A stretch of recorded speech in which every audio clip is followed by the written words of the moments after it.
Hey guys, it's Barnaclesaurus here with a video that actually isn't Dinosaur Island. I know it's such a shock, but at any rate, this is going to be a reptile collection video.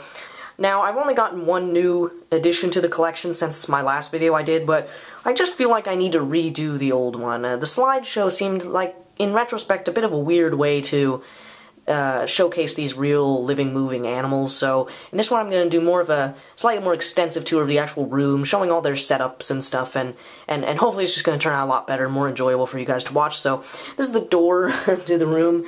Got some sheds hung up here, and a nice little sign there that says Snake Crossing. And this door gets stuck sometimes. There we go. So here's the actual setup. Everything's looking really nice in here. Finally got it kind of set up to the point where I really like it, and yeah, let's get started looking at some of the animals. Alright, so the first reptile that I'm going to be showing you guys is this guy here. His name's Drake. He's a male ball python, just a normal ball python.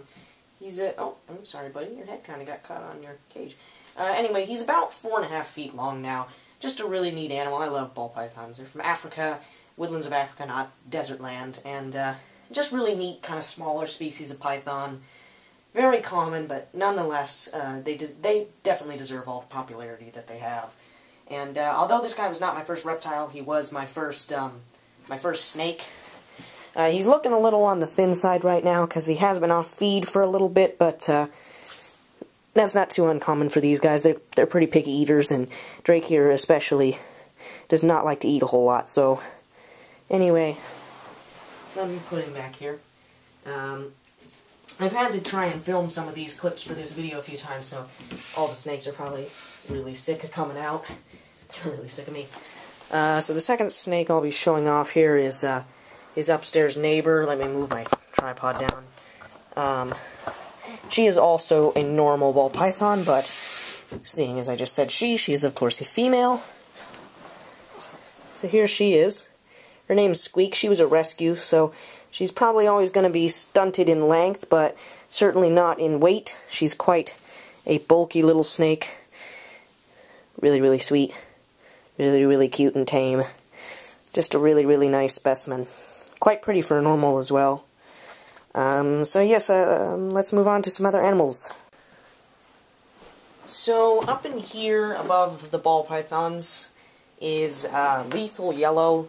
He is he's a corn snake, a male corn snake, and quite a cool morph.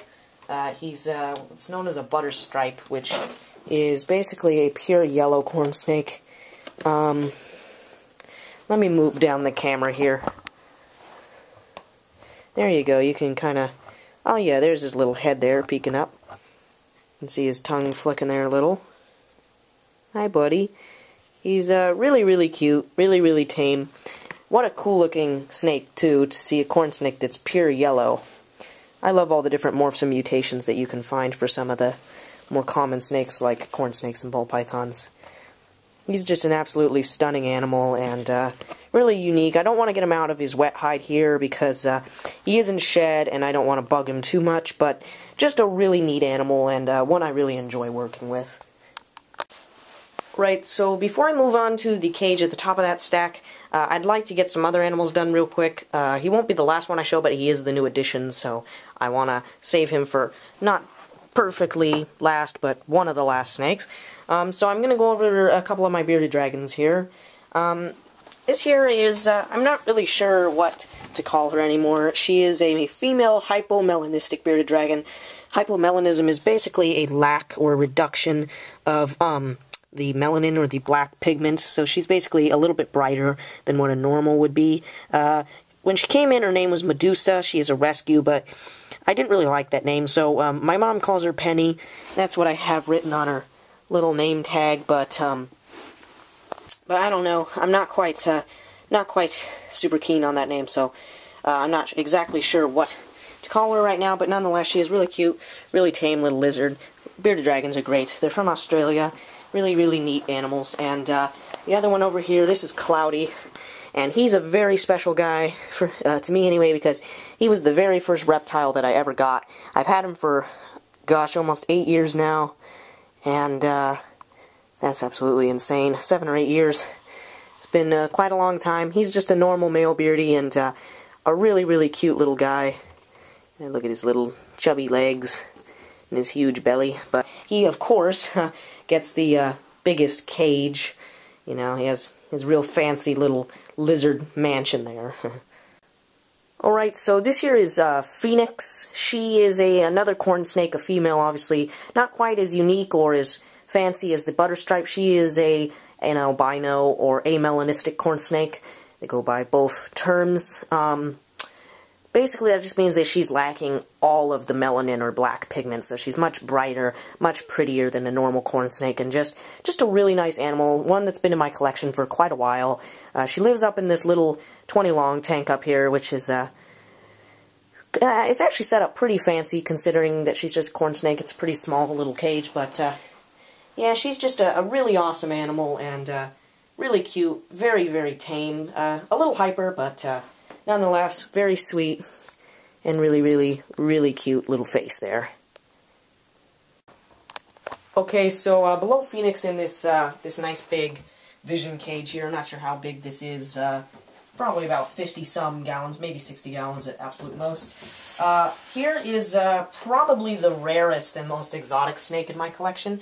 Her name is Drusilla. She is a female black milk snake, a very unique species of milk snake. They start out with the normal red, yellow, and black stripes as a regular type of milk snake, but with every shed they get darker until by the time they're about a year and a half, 2 years old, they get to be completely jet black. They're also the largest species of milk snake, and they can reach up to almost 7 feet in length sometimes, but I know pretty much where she's hiding, and it might take a little bit to get her out of there, so I'm just going to do a quick jump cut to when she's out. Alright, so here's my female black milk snake. Once again, her name's Drusilla. Just a really, really unique species of snake, one you don't see very often. Sorry, I fumble my words a lot in these videos. Anyway, they're found in some areas of Panama, mostly in places like Costa Rica. They're just a really unique, cool species of snake. She is in shed right now, so she's not quite the glossy black she normally is. She's a little bit bluish-gray, but nonetheless, really, really pretty animal, and definitely the most unique snake in my collection, and one you don't see very often. So before I get to the occupants of the cage below Drusilla and Phoenix, I am going to introduce the new addition who lives up in this little aquarium in here. Very, very neat little snake. I think you'll all enjoy meeting him. Oh, nice. He's up on his little perch. He's a species of python. He'll probably get about, he's probably 7 or 8 feet being a male, but females have been known to get larger. He's from Australia, and he's very neat. His name is Griffin, and he is a male Bredl's python. A very unique species of python, probably one of the Australian pythons you just don't see as much. So many species like green tree pythons, I feel, and stuff like that get far too much attention in the reptile community, and things like these guys definitely seem to get left out a bit, but very cool snake, very nice kind of rusty reddish-brown color, and really just curious, really tame, lovely personality on this guy. And an absolute beast when it comes to food. He has a wonderful feeding response. He's just a really voracious eater. And so, absolutely love this guy. As I said, he's a new addition. I've only had him for about 4 or 5 months, so he's still really tiny, but as I said, he could get pretty decent size. And, yeah, that's Griffin. Now we're going to move on to the last snake and second to last animal. Alright, and I am about to introduce to you the last snake that I'll be showing. He lives in this real nice tropical style enclosure with nice high humidity and that lovely little live plant in there. And his name is Oz. He is a male Brazilian rainbow boa. A really, really neat animal. Definitely probably the favorite in my collection. Really unique species of boa. Quite beautiful. The reason they're called rainbow boas is because when they're in light, especially stuff like fluorescent light or sunlight, you can kind of see this iridescent like blues and greens coming off of them, and it's just really, really cool looking, really, really beautiful, and just kind of strange and eerie looking in a way. But being a male, will probably be about 5 foot long. Females have been known to get larger, but On rare occasions, they can get up to 7.5, 8 feet, but that's fairly close to unheard of, not very common. But just a really, really fascinating species, and absolutely gorgeous as well. Alright, so we are now going to be leaving the reptile room to go head upstairs to try and wrap up this video quickly, and go and check out the last reptile in my collection. And he's asleep right now, his lights are off, so I'm gonna just turn on his basking lamp just so you can see him, but I don't want to try and wake him up. Oh, it's the power strip. There we go. His name is Spike. He was a rescue bearded dragon. He's pretty old. But he's a real sweet old guy, and he has definitely some minor metabolic bone issues, but he's really, really sweet, and he's certainly doing better here than he was in his old home. As I said, he's a rescue, and he's getting up there in age, but he's an absolute doll, and just a really sweet little guy. So I'm going to let him sleep now, and that completely wraps up this video. I hope you enjoyed my reptile collection. I know that it's been too long since I've done one of these. I need to do updates for the collection more often. So this is Bredl, signing out.